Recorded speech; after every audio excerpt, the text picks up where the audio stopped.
Hi guys, welcome to this session in Microsoft Excel. In this module, I want to show you how you can link sheets together to create a great model in Excel. I also want to show you how you can link files together and pull data from one file into another. So first of all, what I want to get is 4 sheets. So I'm going to click on this little plus to get myself 4 sheets, and I need to name them Jan, Feb, March, and total. Just double click on them to name them, and then total. So the feature I'm going to use is called grouping. When you group things in Excel, whatever you type on the first sheet of the group will cascade to all the other sheets at the same time, therefore creating consistency of layout throughout all the sheets. So to do it, you start on the first one. So I'm clicking on Jan, holding my shift key down and clicking on the total tab, like so. So you've got them slightly changed color. It's hard to see when it's white, but more importantly, you've got the word group at the top there. Now, I'm just going to make this screen a little bit bigger. Whatever I type on this screen is going to go through all the others, like I've just said. So I'm just going to quickly create a spreadsheet that I want. So week 1 to 5, total, and then I'll just do an income expense balance sheet. So income, expense, and balance. And then I'll have a title of sales and marketing.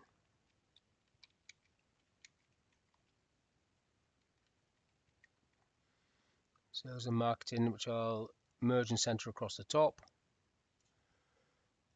And then I'll use that to highlight this little grid, make it more prominent to a colored area in the middle, which is going to be on every sheet, remember. And then I need to do some formulas. So this one's just going to be equals B3 minus B4. Tick that, then pull that one across to week 5. Then I need to do the sum function at the end there, and it doesn't pick anything up. I just need to highlight what I want it to look at. So B3 to F3, and then tick that, and then pull that one down or double click it down, highlight the whole table, format it to pounds. And that's all I want to do. And now I need to go and check that it's cascaded through onto the other sheets. So click on Feb, Jan, Feb, March, total. Everything's the same. So it's the same on every sheet. So that does actually save you quite a bit of time. The layout is consistent, so B3 on every sheet will be week 1 balance on every sheet. Now what I want to do on the total sheet is edit it slightly, because I don't want it to record the weekly totals. I want this to be like monthly totals. So I'm going to highlight column E and F, right click and delete. Don't need those. And then overtype week 1 with Jan, and then pull that over for February and March. So I've got my monthly totals, and then I'm going to use the formula to pull in the information from each of those sheets. So from cell B3 on the total sheet, I'm typing equals, going down to Jan, clicking on G3 on Jan, checking it picks up G3. Notice there's an exclamation mark. That just means sheet. That's what I want. So I can tick that, and then because expense is directly below it on the January sheet, I can just pull that down. But then I have to repeat the process for Feb and March. So equals, down to Feb, G3, check it says Feb G3, click the tick or press enter, whichever you normally do, and then do the same for March. Equals, down to March, click on G3, check it says March G3, click the tick, pull it down, and then we're good. Now what you need to do now is, I want to do a little chart. I don't want the total in it. I'm going to use the key command, which is Alt F1, which will give me a little chart, which I now need to make a little bit smaller and move it underneath this little table. And I want to link this chart title to that. So you click on this, you go into your formula bar, you type equals, and you click on the title, sales and marketing, and tick, and then that will suck it in. Now what I want to do is go and test this to see if this total sheet is picking up the right information.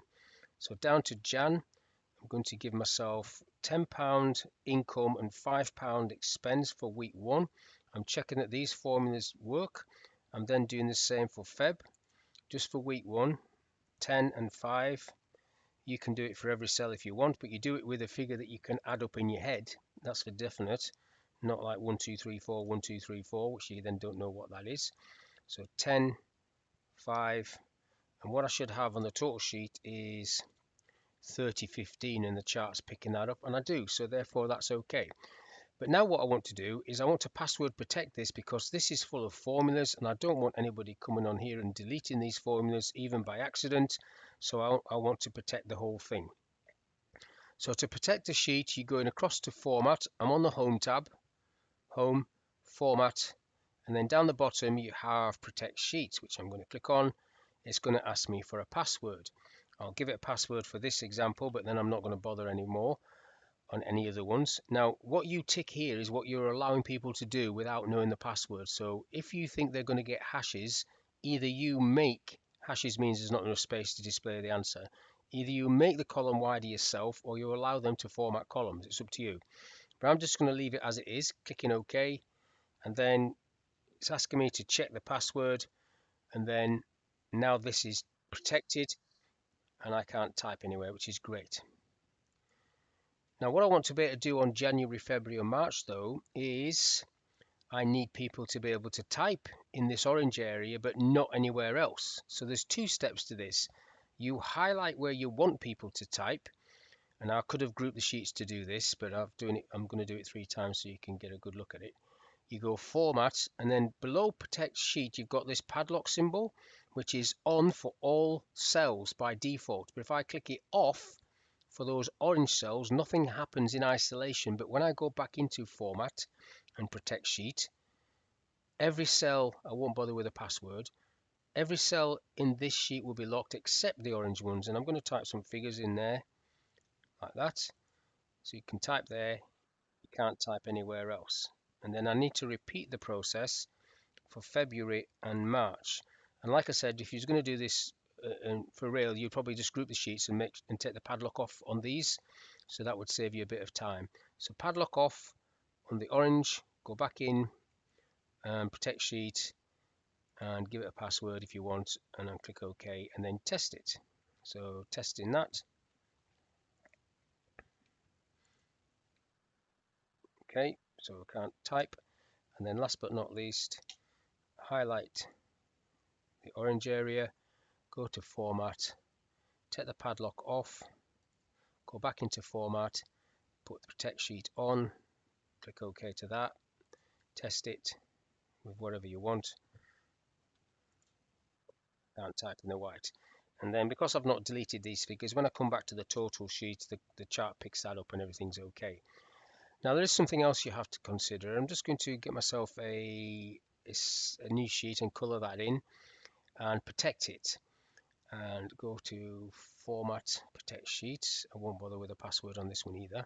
Okay, so this is protected, I can't type. Now the whole point of you doing that is to stop people accidentally deleting things.